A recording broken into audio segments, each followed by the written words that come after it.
Boa noite aos nossos ouvintes e neste momento nós estamos com um propósito muito especial, que é comunicar a todos neste momento algo sobre a salvação em Jesus Cristo. E a salvação em Cristo é um direito que o ser humano pode ter, de ter uma vida eterna, vida para a eternidade, que só pode ser alcançada através de Jesus. Esse aspecto a gente precisa falar com um certo cuidado, porque é algo que muitas pessoas têm dificuldade de entender e também de acreditar. Poucas pessoas acreditam que é possível ter vida eterna. E quando algumas pessoas pensam sobre vida eterna, também podem ficar se perguntando, como que isso é possível? Sentem dificuldade de entender e também de aceitar que isso é possível. E a outra pergunta é, o que fazer para alcançar a vida eterna? Então é por isso que nesta terra existem pessoas que já vivenciaram, que já compreenderam sobre isso e que fazem aos nossos amigos, que anunciam aos nossos amigos como pode ser alcançado isto. Porque é através de Jesus, que esteve neste mundo, nesta terra, há 2000 anos atrás. E quando Jesus esteve nessa terra, foi por uma razão muito especial, que é para dar ao ser humano algo que ele perdeu quando o pecado entrou no mundo. Todo mundo sabe que somos pecadores. O pecado entrou no mundo, então todos os homens se tornaram pecadores. E o pecado é como uma doença. É uma doença que gera morte. A morte, eu sempre tenho dito isso, todas as vezes que eu tenho oportunidade. A morte não era para existir. A morte não existia no princípio. A morte é simplesmente uma consequência do pecado. As pessoas hoje estão acostumadas com a morte. Mas a morte é simplesmente um grande inimigo do ser humano. Porque foi o pecado que deu origem à morte. E o que é pecado? Pecado é o significado original dessa palavra, quer dizer errar o alvo, errar o objetivo. E o que significa errar o alvo? Que alvo era esse? O alvo era o propósito para o qual o ser humano foi criado. E qual era o propósito que o ser humano foi criado? O ser humano foi criado para se relacionar com Deus, para viver com Deus, para falar com Deus, para andar com Deus, para ter Deus como seu protetor, como seu guia, como seu Senhor, seu orientador, e aquele que pode resolver todo e qualquer problema que um ser humano pode ter. Deus pode resolver isso. E o homem tinha isso, à vontade, à sua disposição no começo. Mas o pecado causou separação entre Deus e o homem. O pecado separou o homem de Deus.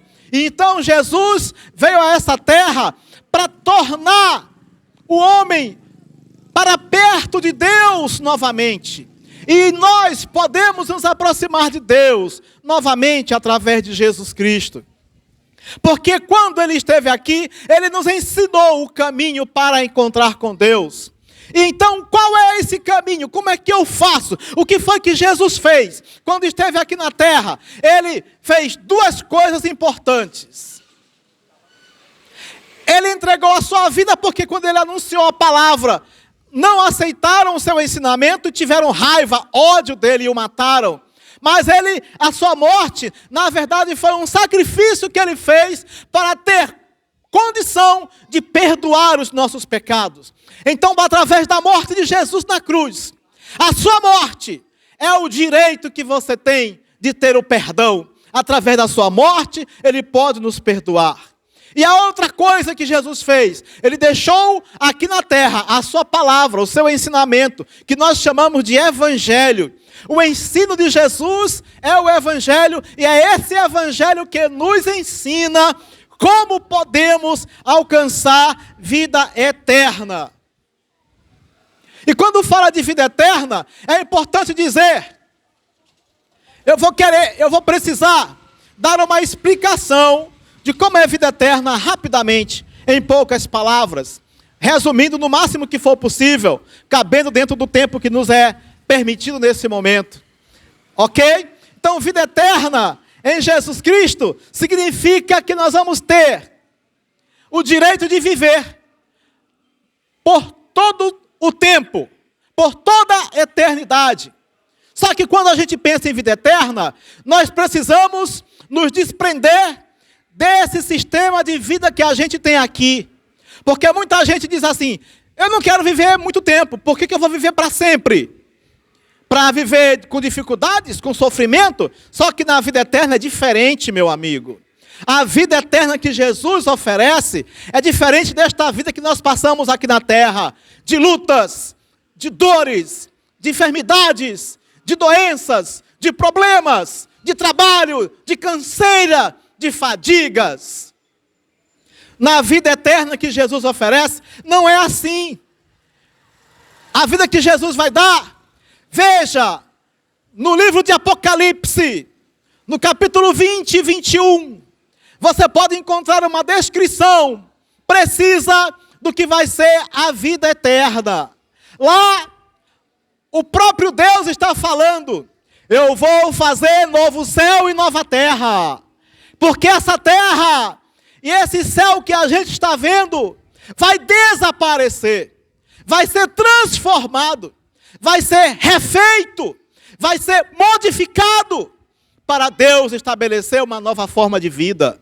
Uma vida, lá diz também, que não vai ter mais dores, não vai mais ter sofrimento, não vai mais ter doenças, não vai mais ter morte e nem mesmo choro.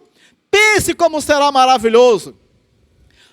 Paulo, na carta aos Coríntios, na primeira carta aos Coríntios, ele fala uma coisa muito interessante. Ele diz, nem olho viu, nem ouvido ouviu, e nem subiu ao coração do homem as coisas que Deus tem preparado para aqueles que o amarem. Ou seja, o ser humano não tem noção do que Deus está preparando para as pessoas que o amarem. Olho humano nenhum não viu, nem ouvido não ouviu, porque se Deus fez esse mundo, que apesar das maldades que existem, apesar do sofrimento que existem, mas mesmo assim a gente ainda tem muitas coisas maravilhosas, bonitas de se ver aqui nesse mundo. Imagine o que Deus vai fazer depois. Vai fazer tudo novo. É o mesmo Deus que criou tudo que nós vemos. Ele vai mudar tudo isso porque o pecado entrou no mundo, estragou, danificou, deteriorou a criação de Deus. Porque o diabo foi o autor, o mentor do pecado e da destruição da humanidade. Mas Jesus é aquele que veio para dar vida e ele vai fazer tudo novo. E quando Jesus fizer tudo novo, não são mais esses políticos que estão aí que vai governar o mundo, não. Não são mais esses que estão brigando por poder que vão governar o mundo, não. Sabe quem vai governar? É Jesus Cristo. Ele vai assumir o poder de todo o universo por toda a eternidade. É Ele que vai governar. Não vai mais ser preciso ter presidente, ter prefeito, ter governador. Hoje eles brigam e se matam para ter poder. Não adianta. E hoje há poderes na nossa sociedade que está se instituindo e desenvolvendo um ódio contra as pessoas que servem a Deus. Porque essas pessoas, às vezes, falam coisas que incomodam a eles. Eles sentem raiva disso. E há uma tendência muito grande dos poderes humanos constituídos se revoltarem contra Deus.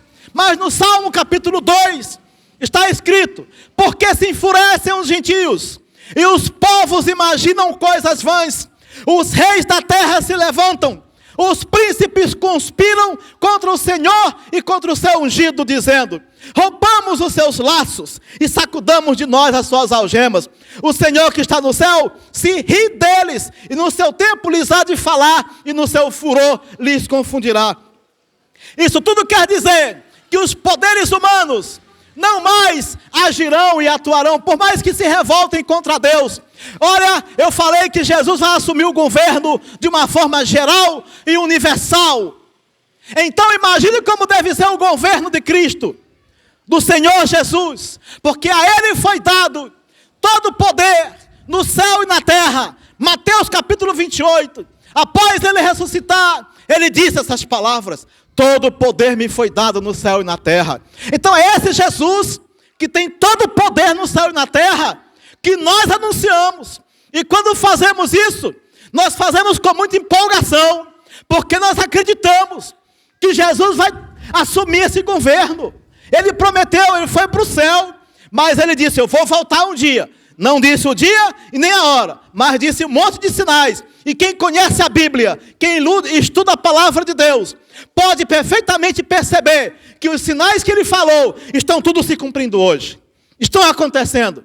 Veja agora a pandemia, milhões de pessoas morrendo. Isso é sinal da volta de Jesus. Ele falou, está escrito como um sinal da sua vinda, que haveriam essas coisas.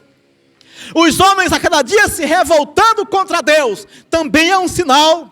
Pessoas dando pouca importância para Deus, é um sinal que Jesus irá voltar e muito breve. E a nossa necessidade é compreender que Ele vai voltar, acreditar que Ele vai voltar e estar preparado para esse grande momento. E é isso que nós fazemos quando vemos para a rua anunciar aos nossos amigos, aos nossos conhecidos, aos nossos vizinhos, aos seres humanos que são nossos semelhantes, para que eles possam estar prontos para receber Jesus, porque muitos não estarão prontos, muitos não saberão como irão se deparar com esse momento glorioso e extraordinário.